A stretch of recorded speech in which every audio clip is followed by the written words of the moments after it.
I sit alone at a table near the back of the Oakmont Country Club, acutely aware of how my simple navy dress stands out among the designer labels and custom tailoring around me. Champagne flows freely as waiters in crisp white jackets weave through the crowd, their trays balanced effortlessly above the celebrating guests. This is David's big day, his graduation from business school with honors. My parents have spared no expense. Mom catches my eye across the room, her smile faltering for just a moment before she turns back to her friends. I adjust the collar of my dress, feeling the fabric catch on my calloused fingers, a stark contrast to the manicured hands raising crystal flutes throughout the room. The ice in my water glass clinks as I take a sip. I don't dare touch the champagne. Last time I had a glass at a family function, Dad commented that I couldn't even hold my liquor properly. So water it is. Dad steps to the center of the room, tapping his knife against his glass. The sharp ping cuts through conversation, and silence falls like a heavy curtain. This is the moment everyone's been waiting for. Richard Bennett's speech for his son, the golden child, the heir apparent to everything my father values. Ladies and gentlemen, esteemed colleagues and dear friends, Dad begins, his voice carrying that practiced resonance he uses in boardrooms to celebrate excellence. My stomach tightens. I've heard variations of this speech my entire life. Today we celebrate my son, David Richard Bennett, to our only true pride and joy. The words slam into me like a physical blow. I glance around to see if anyone notices, but all eyes are fixed on my father, nodding and smiling. This isn't new, I tell myself. This shouldn't hurt anymore. Dad continues, warming to his theme. You know, sometimes I think we should have stopped at one child. He delivers this with a wink, and laughter erupts around me. Actual roars of laughter. Mrs. Harrington, at the next table, wipes tears from her eyes. She's laughing so hard. I sit frozen, my smile a mask glued to my face. 23 years of practice makes it almost believable. I reach for my purse under the table, fingers brushing against the envelope inside my own achievement letter, tucked away where no one will notice or care. And now, Dad announces, gesturing grandly toward the large doors leading to the terrace. A small token of our pride in you, son. The doors swing open, and there it sits, a brand new German sports car, gleaming silver under the afternoon sun, an absurdly large red bow perched on its roof. Gasps and applause fill the room as David's face lights up with boyish glee. $70,000 of boyish glee. I'm suddenly 8 years old again, watching my parents cheer as David kicks his first soccer goal, while my perfect spelling test sits unacknowledged in my backpack. I'm 12, sitting alone with a store-bought cake on my birthday because everyone is at David's regional basketball tournament. I'm 16, and my birthday has been forgotten in the chaos of planning David's elaborate, carnival-themed celebration the following week.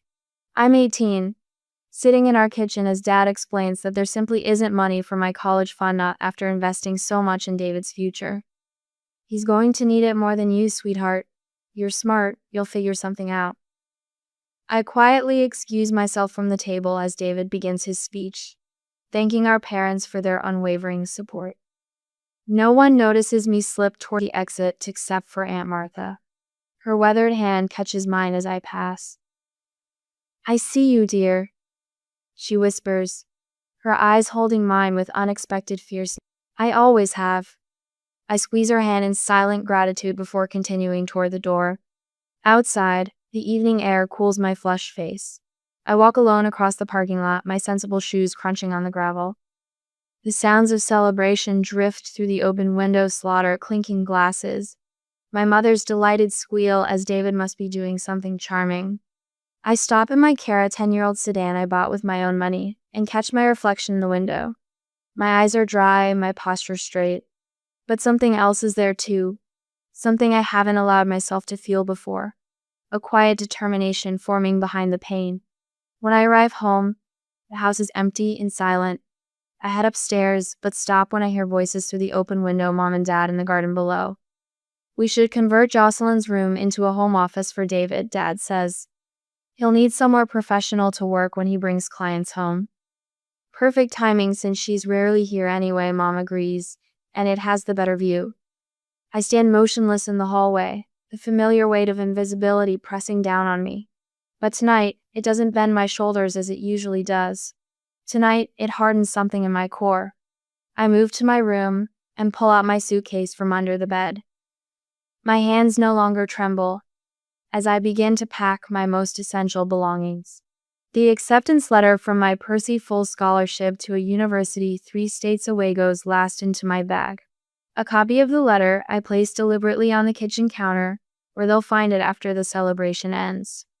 After I'm gone, what would you do if your own family treated you as nothing more than an afterthought? Would you stay and endure, or find the courage to walk away? My decision will change everything, but not in the way anyone expected. The trunk of my car is half filled when headlights sweep across the driveway. Mom's silver Mercedes pulls in, followed by Dad's BMW. The graduation celebration must have finally wound down. I straighten my spine as car doors slam in unison. What drama is this now? Mom's voice cuts through the evening air as she approaches, her heels clicking on the concrete.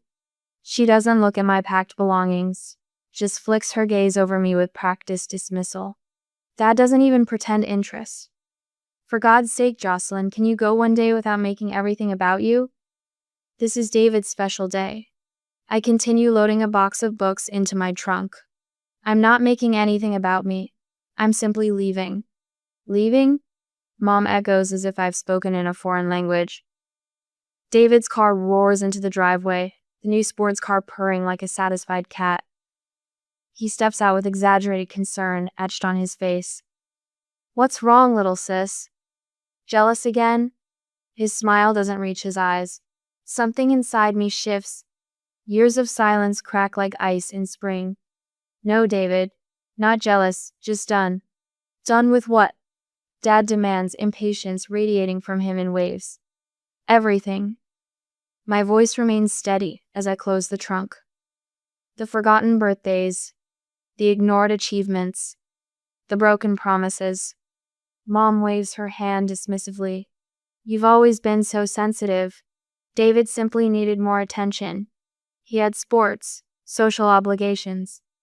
I had a 4.0 GPA for 7 consecutive years. I interrupt, no longer willing to be talked over. I was valedictorian. I won 3 state academic competitions. I volunteered 400 hours at the Children's Hospital. Each achievement falls between us like stones into still water.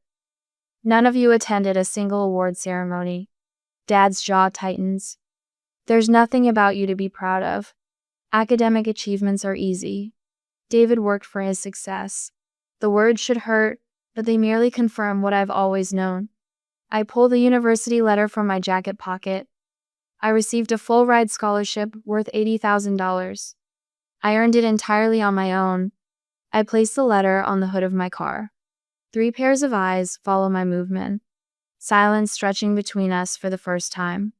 Dad recovers first, his chest puffing slightly. Well, you get your brains from me. No. The word emerges quiet but firm. I succeeded despite you, not because of you. My phone buzzes with a text. Aunt Martha's name appears on the screen. Your room at my place is ready. Drive safe, dear one. Who's that? Mom asks, suddenly interested. Aunt Martha. I slip the phone back into my pocket. She's been more family to me than anyone in this house. Another text arrives from Kelly, who stayed up with me for 3 nights straight, helping me complete scholarship applications. We're all rooting for you. Remember what we practiced. You have people waiting for you? Mom's voice rises an octave. Yes, people who actually see me. I straighten my shoulders. Mrs. Chen from the library who drove me to college interviews when you were too busy with David's games. Mr. Peterson, my high school counselor, who was the only person to attend my academic awards ceremony. Kelly and Mark, who helped me apply for scholarships while you were planning David's graduation party. Dad's face reddens. Those people aren't family. They're my chosen family. I reply, the words feeling right. The difference is, they value me without obligation. They celebrate my achievements without resentment. They show up. Mr. Peterson's words from senior year echo in my memory. You're going places, Jocelyn, with or without them. At the time, I desperately hoped it would be with them. Now I understand the freedom in without. This is ridiculous, David cuts in. You've always had a roof over your head, food on the table. That's called basic parenting, David. The minimum legal requirement. Dad steps toward me, his business negotiation face sliding into place. Now, Jocelyn, let's be reasonable. We're family. Family sees each other. My counselor once told me, you're going places with or without them. I finally understand he meant without you. If you'd tried harder like me, they would have cared, David interjects, his tone dripping with condescension. You just didn't make the effort. The familiar pain of his words doesn't sting as it once did. I stopped trying to earn love that should have been freely given. Mom's perfectly manicured hand reaches for my arm. What will people think if you just leave? Consider our reputation. I gently remove her fingers. I release you from any obligation to me. The words feel like setting down a heavy weight I've carried too long. You no longer need to pretend I exist at family functions. You can convert my room to David's home office without guilt. The shock on her face confirms she heard our earlier conversation through the garden window. Be reasonable, David says, stepping between me and my car door. You're overreacting. Come back inside, and we'll talk about this tomorrow. I reach into my wallet and remove the family photo I've carried since high school. I place it in David's hand, the one connection I voluntarily sever. There's nothing to discuss. You can't leave. Dad's voice rises, control slipping. Where will you go? How will you manage? You need us. No. I say simply, I don't. I slide into the driver's seat and start the engine. Through the windshield, I watch my family standing in the driveway, Mom clutching her pearls. Dad's face flushed with anger. David looking confused that his charm failed to work. They're still standing there, frozen like statues in the growing darkness, as I drive away. The rearview mirror shows their diminishing figures, and for the first time in 23 years, I don't look back with longing. My hands steady on the steering wheel, I drive toward Aunt Martha's house on the other side of town, toward people who see me, toward a future that for once belongs entirely to me. Have you ever had to walk away from toxic family relationships to save yourself? What gave you the strength to finally leave? Share your story in the comments below. The single-paned window of my apartment whistles with each gust of November wind. My breath fogs the glass as I press my forehead against it, watching students hurry across campus bundled in scarves and coats. 3 months since I walked away from everything familiar. 3 months of building something from nothing. My efficiency apartment sits 5 blocks from campus, the cheapest I could find that didn't have visible mold. The landlord called it cozy. That's a generous word for 380 square feet, with a kitchenette where the refrigerator door can't fully open because it hits the stove. I turn from the window and survey my kingdom. A mattress on the floor, a lamp without a shade. And my pride and joy, a solid oak desk I rescued from the thrift store on Milton Street. The woman there helped me load it into a borrowed truck, patting my hand when I explained it was for studying. You're going places, honey, she'd said. The desk dominates the small room, but I don't care. I've arranged my textbooks in neat stacks, my laptop precisely centered. This is mission control. This is where I'll build my future. Word by careful word. My phone alarm chirps. 4:30 a.m. Time for my first job. 1 caramel macchiato, extra shot, light foam. I call out, sliding the cup across the counter. The morning rush at Beans and Books hits like a tidal wave, students desperate for caffeine before 8 a.m. classes, professors grabbing fuel for office hours, commuters stopping en route to corporate jobs downtown. I've learned to read people by their orders. The triple shot guys who never look up from their phones. The lavender latte ladies who always have a kind word. My fingers cramp from 8 hours of steaming milk and pulling espresso shots. But every tip that lands in the jar is one more textbook I can afford. One more utility bill covered. One more piece of evidence that I don't need my parents' money. My afternoon shift at the university library starts in 30 minutes. Just enough time to change my coffee-splattered shirt in the employee bathroom and grab a protein bar from my backpack. The library's quiet hum wraps around me like a blanket as I shelve returns. Between reshelving books and helping lost freshmen navigate the card catalog system, I sneak moments to study my own materials, highlighting passages one-handed while checking student IDs with the other. Saturday and Sunday mornings, I tutor struggling students in psychology 101 and statistics, 3 jobs, 7 days a week. This is what independence costs. When my first entirely self-earned paycheck arrived, I sat cross-legged on my mattress and cried, tracing my name on the envelope. Not a handout, not an allowance with strings attached. Mine. Thanksgiving arrives like a thief, stealing the students from campus and leaving empty corridors and silent dining halls. I haven't heard a word from my parents. Not that I expected to. I heat a microwave turkey dinner on the plastic plate that came with it. The cranberry sauce bleeds into the stuffing, creating an unappetizing pink smear. Steam fogs my one window as rain patters against the glass. I eat standing up, watching droplets race down the window pane, betting on which one will reach the bottom first. When I finish, I wash the plastic fork carefully. It's one of 3 I own. The silence of the apartment presses in. I turn on my laptop, opening a document to work on my research paper. Words blur before my eyes. For one weak moment, I imagine the scene at home, the formal dining room table extended to its full length, Mom's good china gleaming under the chandelier light, Dad carving the turkey with surgical precision, while David tells some amusing anecdote from work. They've probably placed my chair in storage. I close the laptop and curl under my blanket, fully clothed, counting breaths until sleep comes. The Christmas card arrives the week before finals, addressed to occupant, with my apartment number scrawled as an afterthought. Inside, a family photo. Mom, Dad, and David standing before the fireplace, color coordinated in red and green. No empty space where I should be. No acknowledgement of absence. I pin it to my corkboard as a reminder. That night, walking across the campus quad, I pass a father hugging his daughter goodbye after visiting for the weekend. Her face glows with the uncomplicated happiness of someone who has never questioned her place in her family's heart. I make it back to my apartment before the sobs come, great heaving waves that bend me double. I press my fist against my mouth to hold them in. These walls are thin, and my neighbors don't need to hear my breakdown. Later that night, my thumb hovers over my parents' number in my phone. One call, one moment of weakness.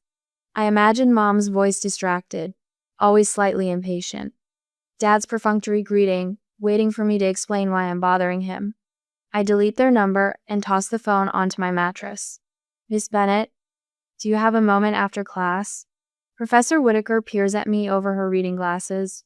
She's formidable steel gray hair, pulled into a tight bun, posture like she's balancing a book on her head. Her developmental psychology course is the most challenging of my freshman year, and her approval is as rare as winter sunshine. Your research proposal shows unusual insight, she says once the classroom empties. Your analysis of attachment theory as it relates to adult-sibling relationships is graduate-level work. I stand straighter, warmth spreading through my chest. I'd like you to consider expanding it for the department symposium in spring. She continues. With my guidance, of course. I have a research assistant position opening next semester. Paid. A 4th job. A mentor. Recognition for my work, not my family name. I would be honored, I managed to say. My hands tremble as I stand at the podium. The symposium audience faculty, graduate students, visiting scholars watches expectantly.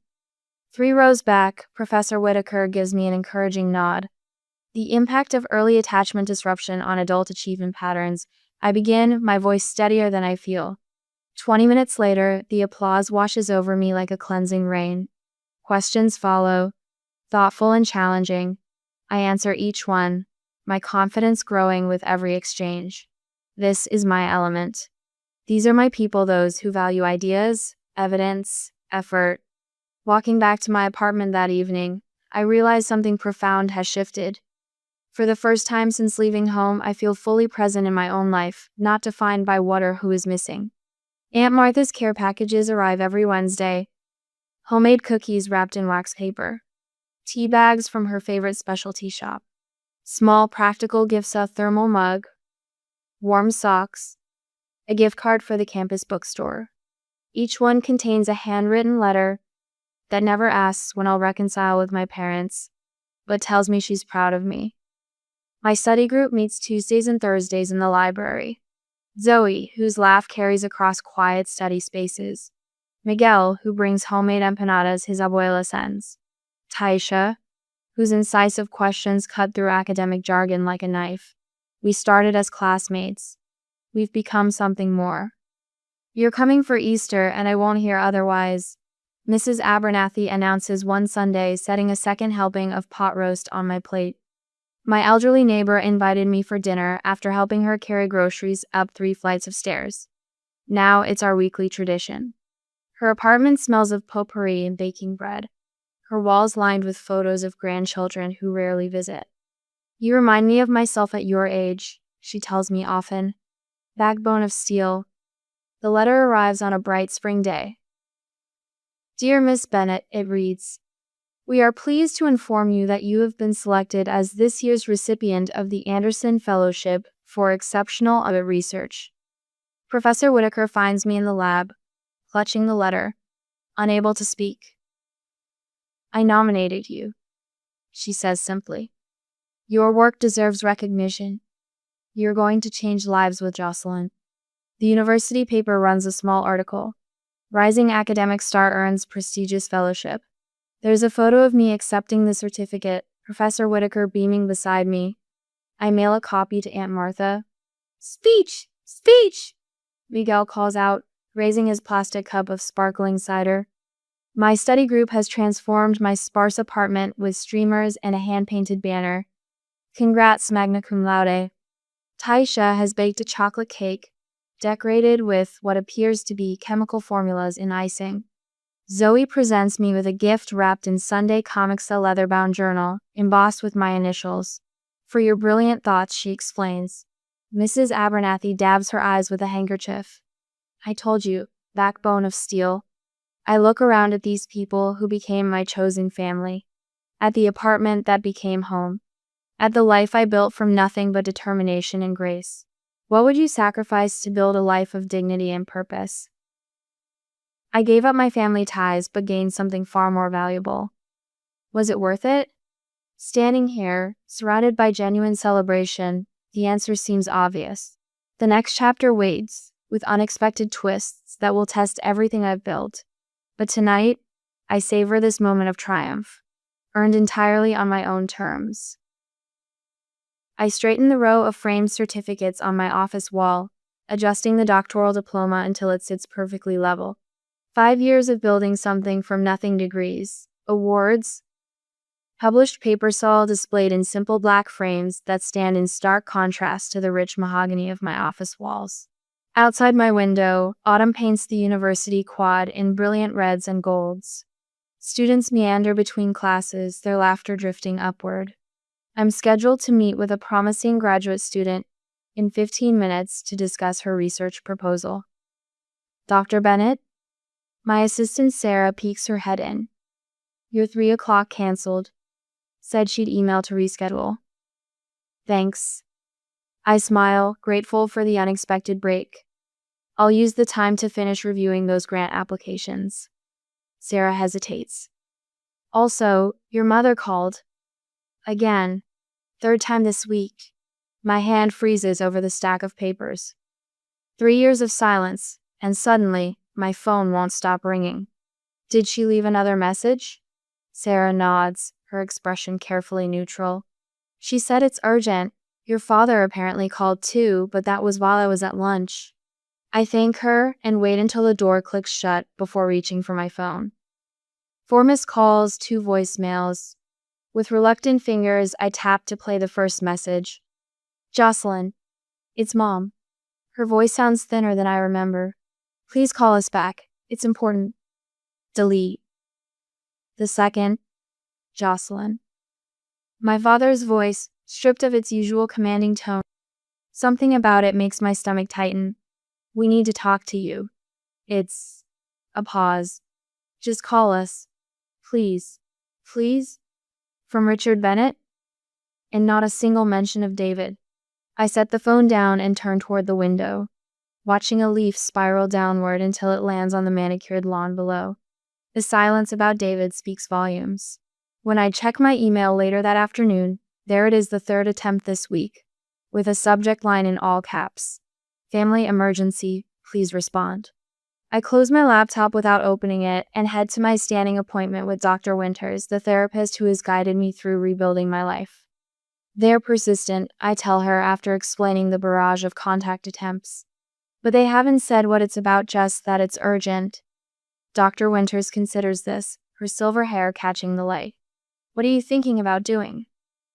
Part of me wants to maintain the silence. They didn't care when I needed them. I inhale slowly. But I keep thinking about what you said about curiosity without obligation.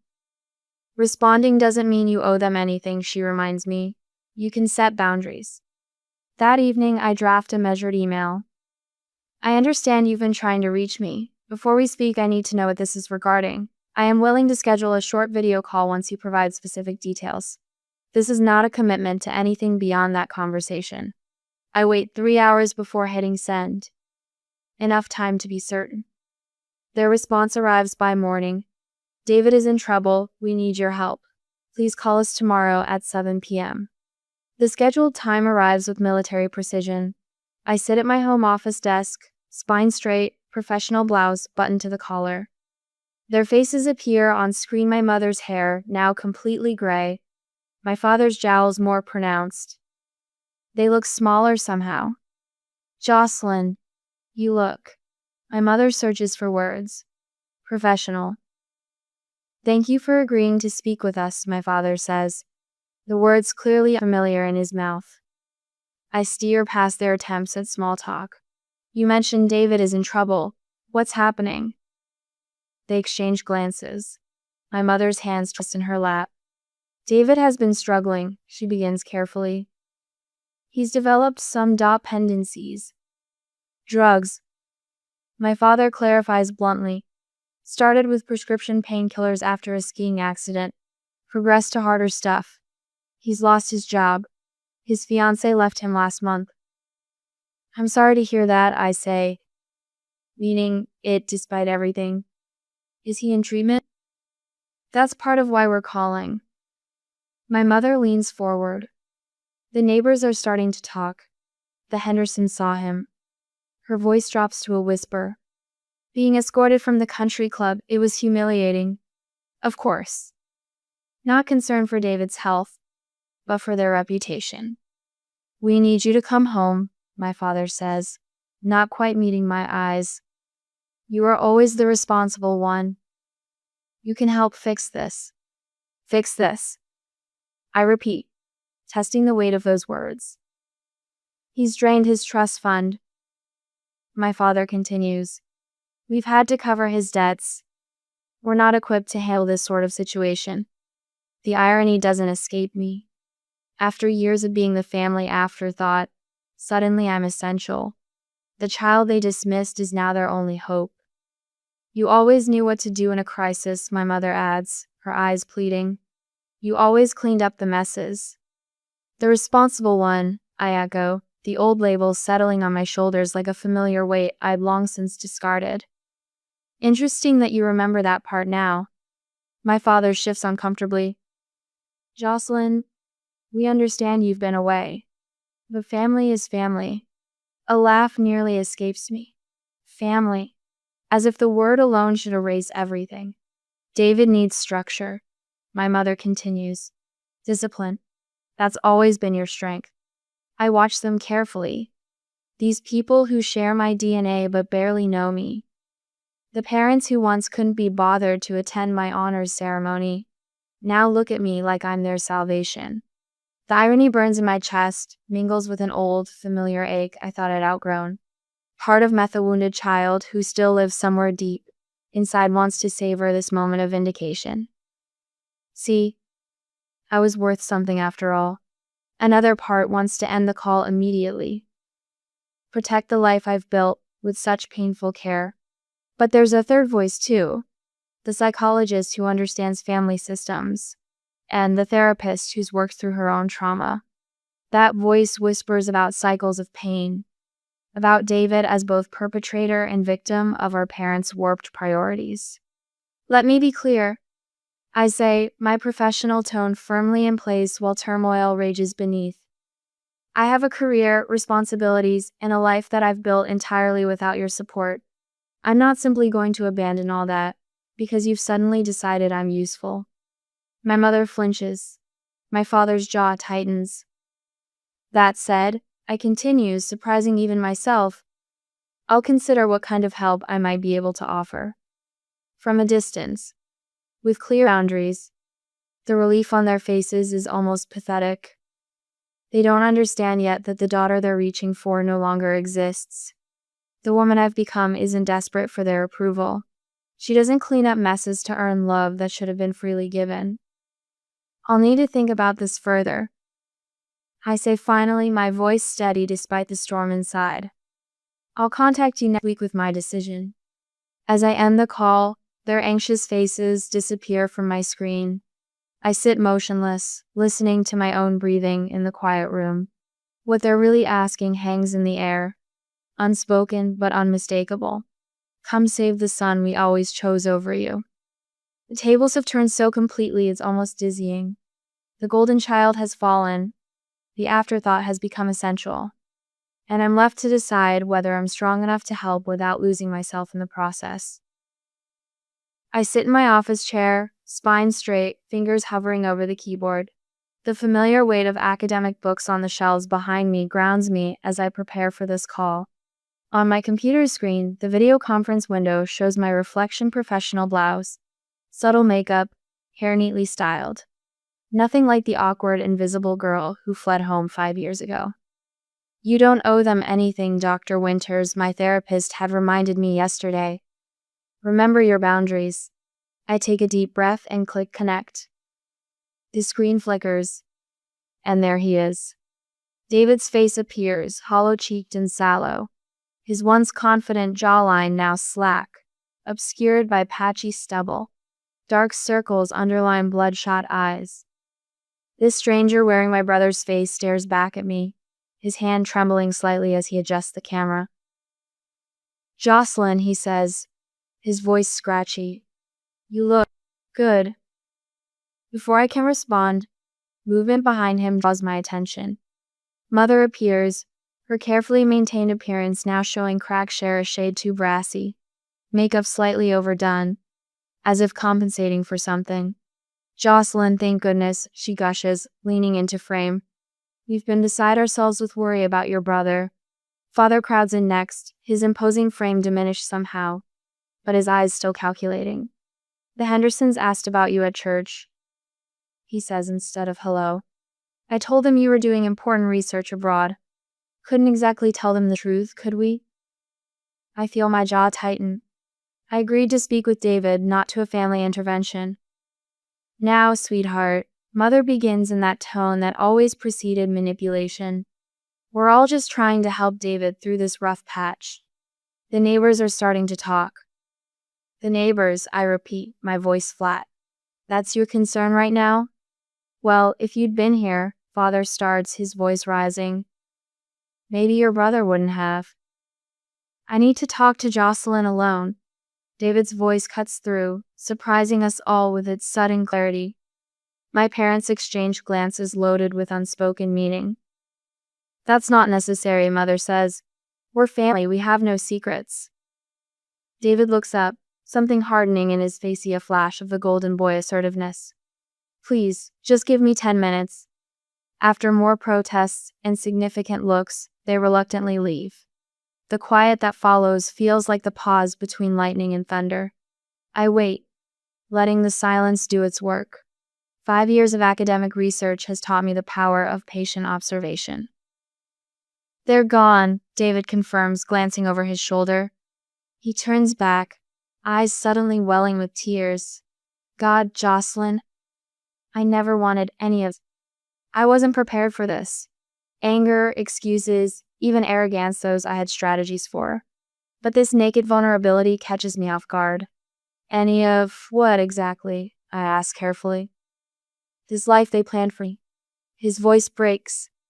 The prestigious career, the country club membership, the perfect wife from the right family. He runs shaking hands through his unwashed hair. I just wanted to make music, remember? Before Dad convinced me it was a hobby, not a future. I do remember. David at 16, composing songs in his room late at night. Before the business school applications Father filled out for him. So you turned to drugs instead? The words come out sharper than intended. Pills first, he admits, not meeting my eyes. After a panic attack during final exams.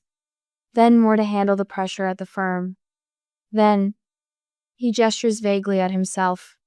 This. He looks up suddenly, eyes clear despite their redness. They made you the scapegoat and me the golden child. But we both lost, Jocelyn. Neither of us ever had a chance to be ourselves. The words hit me with physical force. All these years, I'd pictured David reveling in his favored status while I suffered in silence. I never considered he might be suffering too, just in a different cage. You never stood up for me, I say, my voice steady despite the storm inside. All those years, David. All those birthdays and achievements. You watched them erase me. I know. He doesn't try to defend himself. I was too weak. Too afraid of losing their approval. By the time I realized what was happening, the pattern was set. He wipes his eyes with his sleeve. I'm sorry, Jocelyn, not that it matters now. But it does matter. Something shifts inside men of forgiveness exactly. The recognition. I see him clearly for perhaps the first time, not as the golden child or the fallen favorite, but as another casualty of our parents' toxic love. We were both victims in different ways, I say softly. Two sides of the same dysfunctional coin. David nods, relief washing over his features. They're talking about sending me to some spa in Arizona, where celebrities go to rest. They're more worried about keeping this quiet than getting me actual help. That's not happening, I say firmly. If I'm involved, you'll get real treatment. Professional rehabilitation with addiction specialists and therapy.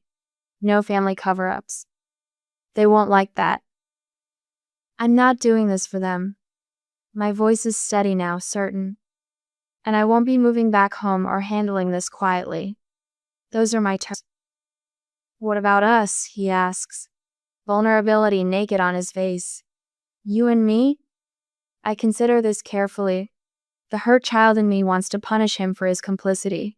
The psychologist in me recognizes the complexity of family dynamics. The woman I've become knows that healing doesn't require forgetting.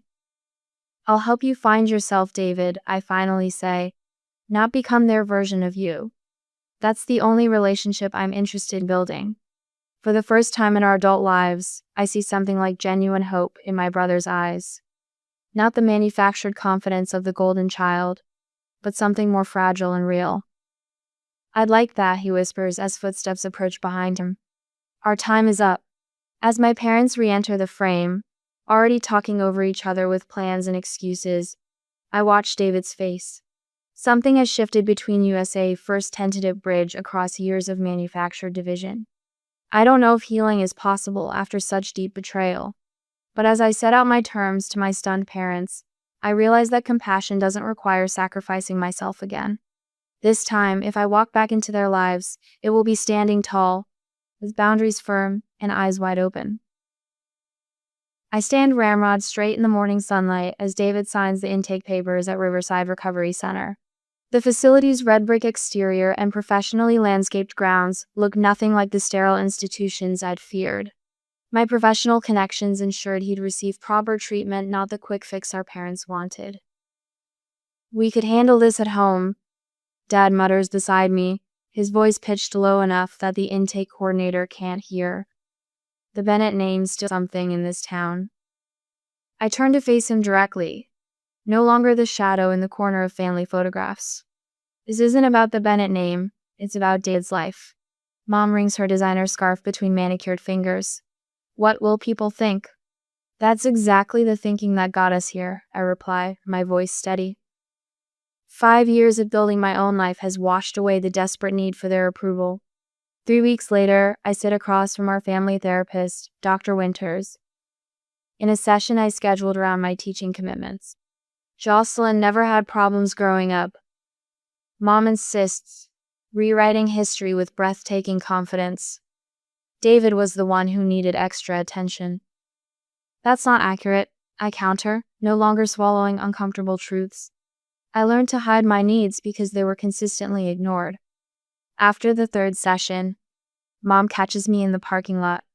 Her eyes, so like mine, show unfamiliar uncertainty. I didn't see it, she says, her voice catching. I didn't see you. It's not a complete apology, but it's the first genuine acknowledgement I've ever received from her. Dad continues his struggle. During family sessions, he sits with arms crossed, occasionally offering grudging participation. Old patterns die hard, especially for those who benefited from them. David, however, transforms. Each week reveals more of the person beneath the golden child facade. During our private visits, he speaks of finding his own path after discharge. I never wanted the corporate career, he confesses one afternoon. That was all Dad. The day David completes the program, there's a small gathering in the center's community room, no champagne, no speeches about family legacies. Just coffee, store-bought cookies, and genuine smiles. He approaches me with a wrapped package. Inside is a framed copy of my first published paper on family trauma and resilience. I read it, he says, unexpected pride in his voice. I understand now. Our parents stand awkwardly nearby, attempting conversation without their usual condescension. 5 years later, David and I sit on a park bench near the university, where I now chair the psychology department. The scholarship fund I established for students from challenging family backgrounds has just accepted its 20th recipient. David, now a certified addiction counselor, checks his watch. My next group starts in an hour, he says, the contentment in his voice a world away from the hollow man who entered rehab. My memoir about family dynamics sits on bestseller lists and has become required reading in psychology courses nationwide. Not for fame, but for the ripple effect of truth-telling. A young woman approaches, clutching my book to her chest. Professor Bennett, your memoir helped me find courage to set boundaries with my own family. I just wanted to thank you. David smiles proudly as she walks away. Between us lies the comfortable silence of two people who've rewritten their story together. Sometimes the most loving thing we can do is walk away, I say, watching students cross the quad. And sometimes the bravest thing is to return, but always on our own terms. What does true family mean to you? Is it blood connection, or people who respect and value you? Jocelyn discovered it was possible to redefine family on her own terms.